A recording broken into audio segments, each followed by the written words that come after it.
पूरा शहर जहरीली गैस से सो गया था और मेहुल और भूलभुलैया साइंटिस्ट लैब में एंटीडोट बनाने का डिस्कशन कर रहे थे कि तभी मेहुल को टिक टिक टिक आवाज आती है। साइंटिस्ट, यहाँ बॉम्ब है, जल्दी अपना सीक्रेट रूम ओपन करो। मेहुल और साइंटिस्ट सीक्रेट रूम में चले जाते हैं और जोरदार बॉम्ब ब्लास्ट होता है। किसी ने दोनों को मारने के लिए बॉम्ब प्लांट किया था। साइंटिस्ट, हमें जल्द से जल्द इस केमिकल वाली गैस का एंटीडोट तैयार करना होगा। आज तो बच गए, लेकिन ये लोग हमें नहीं छोड़ेंगे। मैंने डॉक्टर संजना को भी एंटीडोट पे काम करने के लिए बोल दिया है। तभी मेहुल को कुछ हेलीकॉप्टर जैसा सुनाई देता है। मेहुल खिड़की से देखता है तो भूलभुलैया साइंटिस्ट के घर के ऊपर 3 हेलीकॉप्टर उड़ रहे थे। Interesting, very very interesting. लगता है जयकाल आर्मी हमें मारने के लिए दोबारा आ गई है। मेहुल भूलभुलैया साइंटिस्ट की लैब से एक टेलीस्कोप उठाता है और भूलभुलैया साइंटिस्ट से कहता है, मैं टेलीस्कोप की मदद से देखता हूँ कि वो कितने लोग हैं और उनके पास क्या क्या हथियार हैं। अब वहाँ 3 खिड़कियाँ मौजूद थी जिसकी मदद से मेहुल बाहर देख सकता था। तो लॉजिकल आर्मी, क्या आप बता सकते हैं तीनों में से कौन सी खिड़की से मेहुल बाहर देखेगा, ए, बी या सी? सोचिए सोचिए लॉजिकल आर्मी।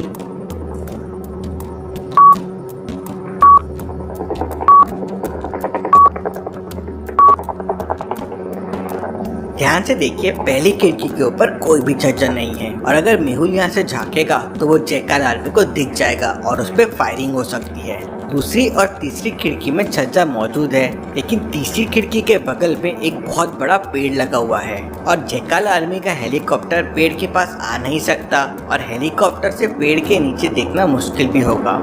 तो पेड़ के पीछे वाली खिड़की से देखना मेहुल के लिए सबसे आसान और सबसे बेस्ट होगा।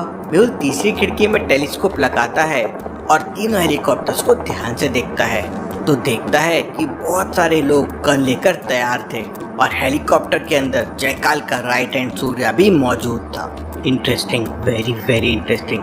जयकाल का राइट हैंड सूर्या हेलीकॉप्टर के अंदर है, मुझे कुछ करना होगा। सूर्या भी मेहुल को देख लेता है। अरे ये तो अब तक जिंदा है। मेहुल भूलभुलैया साइंटिस्ट से कहता है, मुझे एक हथियार चाहिए ताकि जयकाल आर्मी का सामना कर सकूं। भूलभुलैया साइंटिस्ट तुरंत अपनी लैब से मेहुल को 2 स्पेशल रिवॉल्वर देता है। दोनों रिवॉल्वर की बुलेट ब्लास्टिंग वाली बुलेट थी, मतलब टारगेट में लगने के बाद बुलेट ब्लास्ट हो जाती है। अचानक जयकाल का राइट हैंड सूर्या और जयकाल आर्मी भूलभुलैया साइंटिस्ट के घर के ऊपर फायरिंग करने लगते हैं। अब मेहुल के पास घर से बाहर जाने के लिए वही 3 खिड़कियां मौजूद थी। मेहुल एक एक करके तीनों खिड़कियों से नीचे देखता है। तो लॉजिकल आर्मी, क्या आप बता सकते हैं कौन सी खिड़की से मेहुल नीचे कूद सकता है, ए, बी या सी? सोचिए सोचिए लॉजिकल आर्मी और मुझे आपका आंसर कमेंट करके बताएं।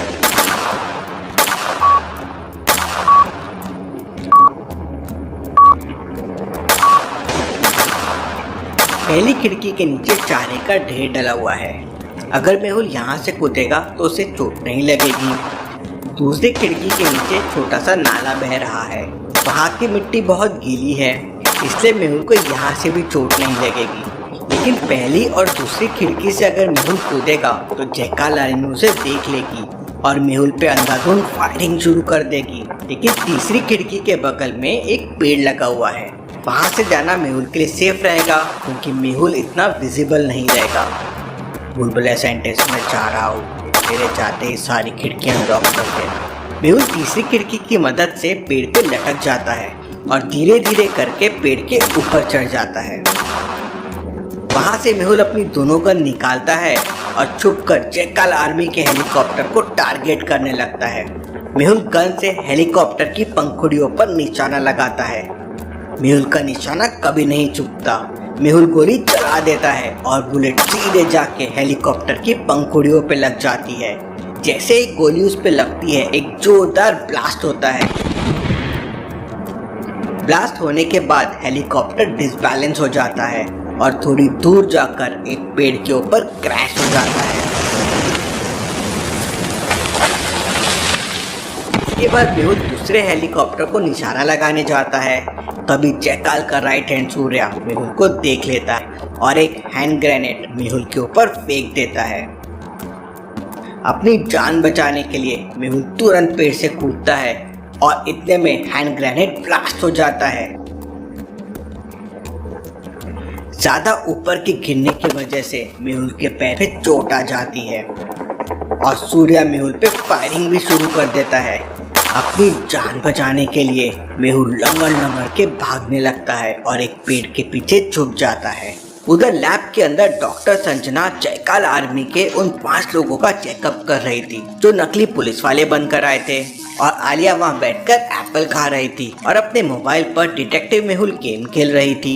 इस क्राइम सीन में आलिया को एक मर्डर वेपन ढूंढना है। लॉजिकल आर्मी क्या बता सकते हैं इस क्राइम सीन में मर्डर वेपन कहाँ छुपा हुआ है? ढूंढिए ढूंढिए लॉजिकल आर्मी, और अगर मिल जाए तो वीडियो को लाइक करके बताएं।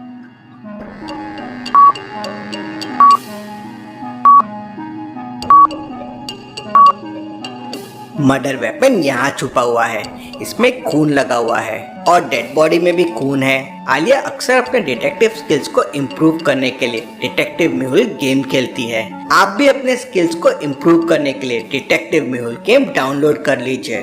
फिर डॉक्टर संजना आलिया को एक इंजेक्शन देती है जो 5 ml का है और 8 आवर्स के लिए इंसान को सुला देता है। डॉक्टर संजना पांचों को 16-16 घंटे के लिए बेहोश करने का प्लान बनाती है।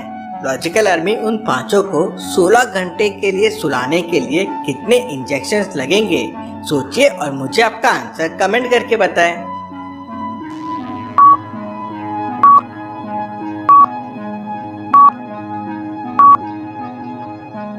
एक आदमी को 8 घंटे तक बेहोश करने के लिए 5 ml की एक इंजेक्शन की जरूरत पड़ेगी, मतलब उसी आदमी को 16 घंटे तक बेहोश रखने के लिए 2 इंजेक्शन की जरूरत पड़ेगी। अब टोटल 5 आदमी हैं तो टोटल 10 इंजेक्शन की जरूरत पड़ेगी। आलिया एक एक करके सभी को बेहोशी का इंजेक्शन लगा देती है और सारे जयकाल आर्मी के लोग 16 घंटे के लिए बेहोश हो जाते हैं और आलिया फिर से अपने मोबाइल पे डिटेक्टिव मेहुल गेम खेलने लग जाती है। वहीं डॉक्टर संजना जयकाल आर्मी के एक आदमी का ब्लड निकालती है और उसे टेस्ट करने के लिए लैब के दूसरे कमरे में चले जाती है, लेकिन तभी उन 5 में से एक आदमी को होश आ जाता है और वो डॉक्टर संजना की एक बड़ी कैंची उठाकर धीरे धीरे आलिया की तरफ आने लगता है। आलिया मोबाइल की स्क्रीन पर बिजी थी, लेकिन आलिया को अपनी स्क्रीन में पीछे से जयकाल का आदमी आते हुए दिख जाता है। आलिया अपनी चेयर घुमाती है, खड़ी होती है और उसे जोरदार किक लगाती है और वो दूर जाके गिरता है और फिर वापस आलिया उसके नेक पे एक इंजेक्शन लगा के उसे बेहोश कर देती है। उधर बुलबुले साइंटिस्ट के घर के बाहर ताबड़तोड़ फायरिंग हो रही थी। साइंटिस्ट बहुत होशियार था, वो डिटेक्टिव मेहुल को बचाने के लिए अपने लैब में गैजेट्स देखने लगता है। वहीं जयकाल का राइट हैंड सूर्या स्नाइपर बंदूक से निशाना लगाता है और पेड़ के पीछे छुपे मेहुल को टारगेट करता है।